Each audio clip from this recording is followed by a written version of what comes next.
Ah, Friday disco Yeah. lamp, and then it's, ah, nice. Oh, not bad.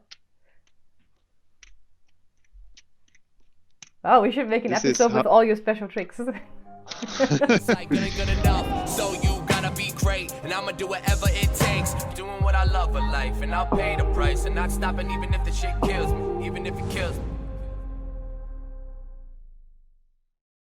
Hi, Svea, and everyone out there, and thanks for watching my scaling up journey when entrepreneurship runs smack into reality. And this, my friends, is episode 5, right, It Svea? is episode number 5. Hi, I'm Svea. Nice to see everyone again.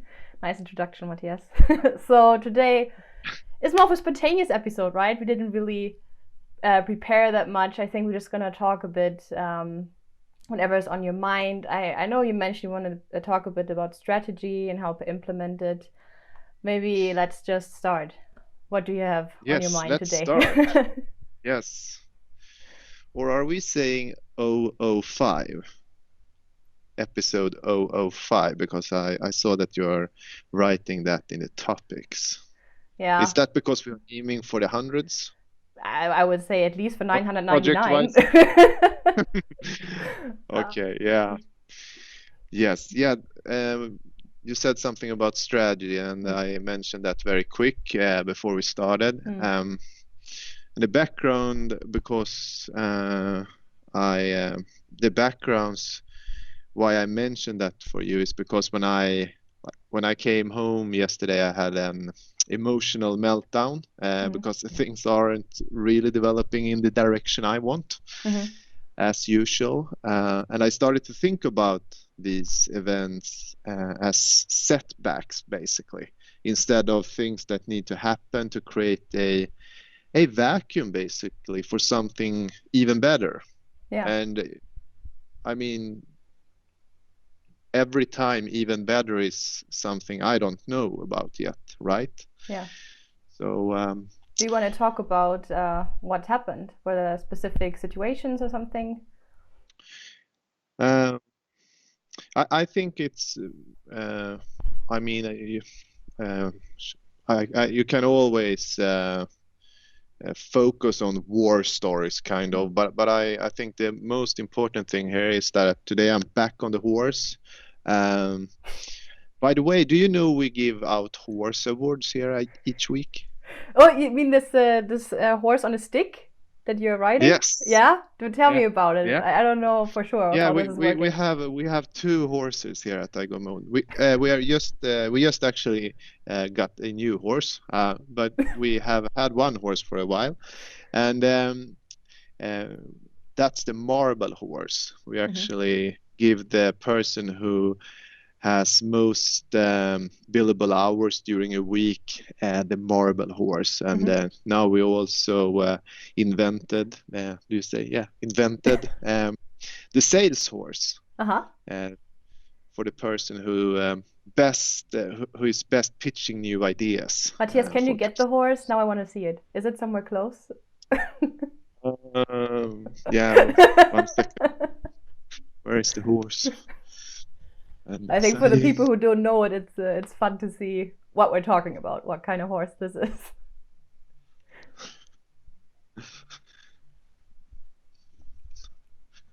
yeah, I'm running in the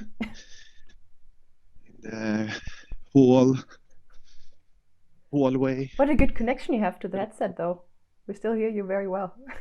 Oh, perfect. And here Ah, is the there it horse. is.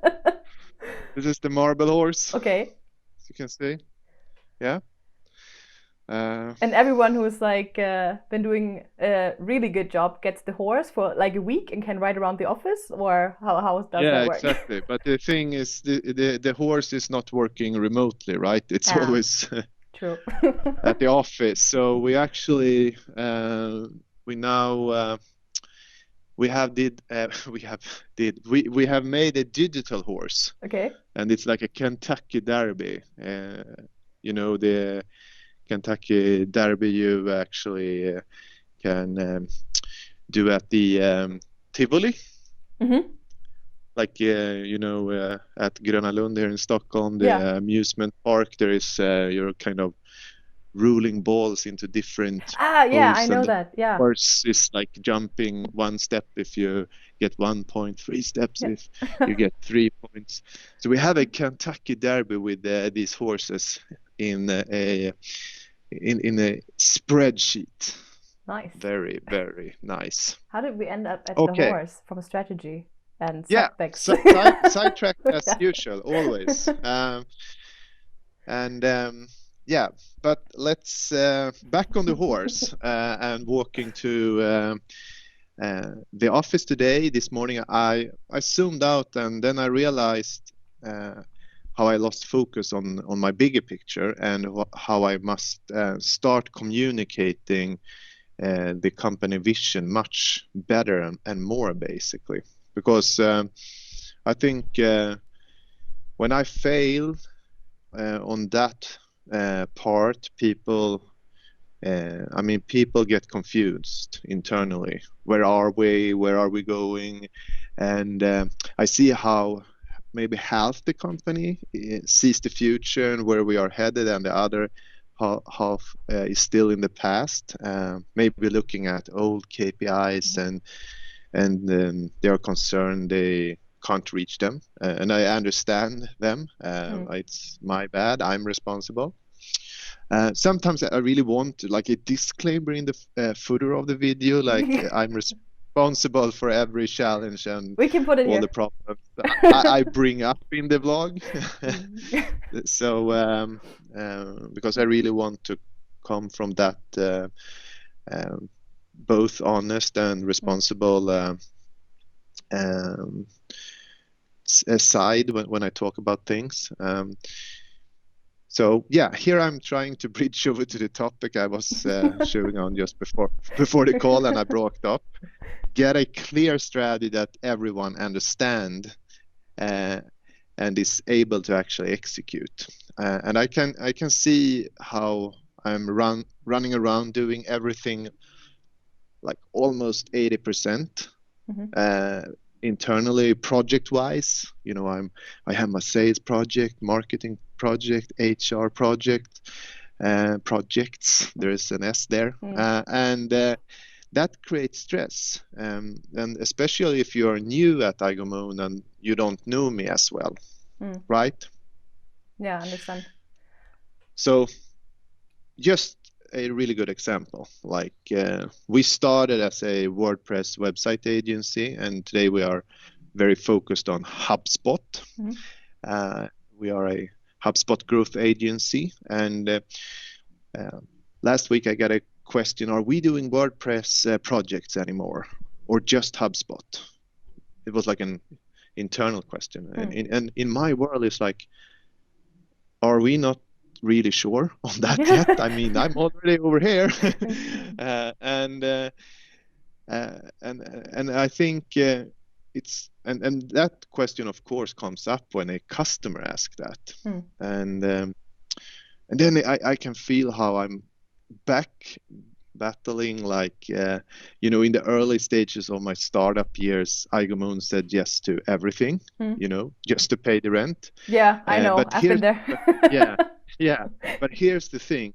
In order to scale up, you need to focus on winning in your niche. And I think you must focus on a niche, which means at some point rejecting everything that isn't moving you towards your big goal and purpose.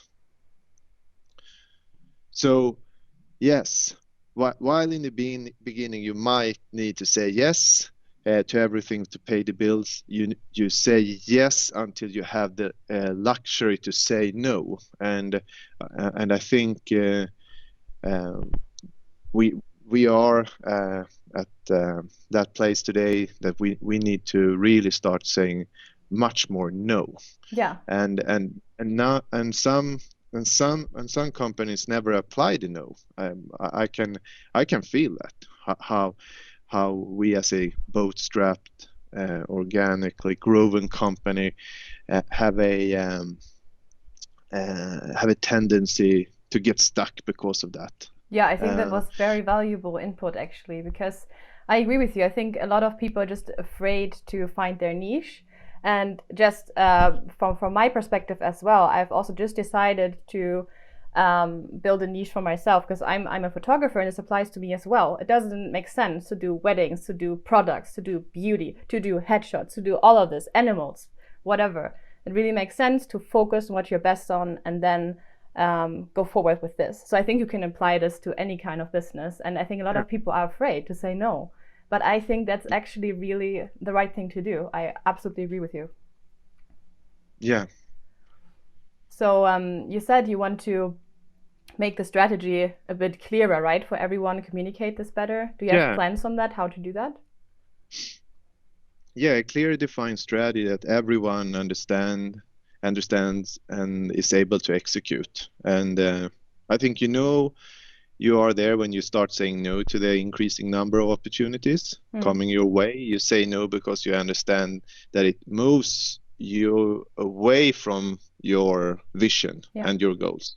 So we had a request a couple of weeks ago when we said we can't do it, but if we can build it in HubSpot, then we can do it. And the customer got confused because they read on the website, our website, that we work with WordPress. Yeah. You see what I said about me doing things 80%? Like in my world, everything was done.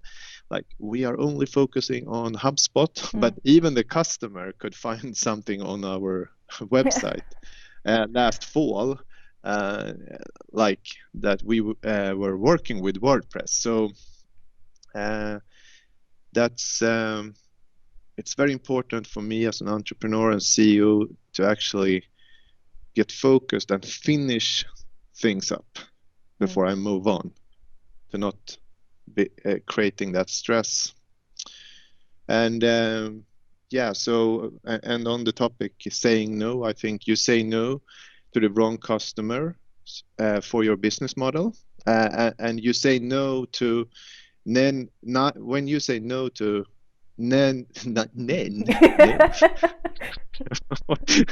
I'm trying to say 9 of the 10 people wanting to work with you, then I think you're doing something right, because then you're really carving out that niche. And but that's easy to understand from a practical standpoint, but harder looking at financial numbers, because that could stir up emotion. And practical business matters and like strategic things sometimes,